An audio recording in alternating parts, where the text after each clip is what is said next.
आपने टेक्नोलॉजीज़ का ज़िक्र किया कि बहुत सी टेक्नोलॉजीज़ इस प्रोजेक्ट में इस्तेमाल हो रही हैं।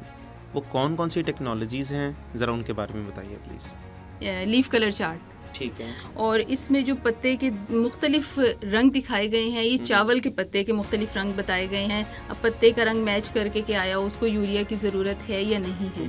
तरीक़ाकार होता है कि जब हमारे किसान पे लाभ लगाते हैं, उससे 10 से 15 दिन के बाद आपने इसकी रीडिंग लेनी होती है।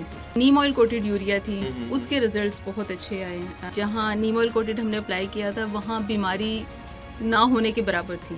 तो बता सकती हैं आप कि किस परसेंटेज में या कितने फ़ीसद जो है वो इजाफा हुआ है? 10 से 20% पैदावार में फ़र्क आया। लेकिन तीसरी हमारी टेक्नोलॉजी बायोजोन, एक तरफ तो वो नाइट्रोजन जज्ब करते हैं, फ़िज़ा से लेके नाइट्रोजन को काबिल इस्तेमाल बनाते हैं पौधे के लिए। दूसरी तरफ जो हमारी खादें ज़मीन में जाके जम जाती हैं, उनको हल पसीर करते हैं, पौधा उसको आराम से उठा लेता है।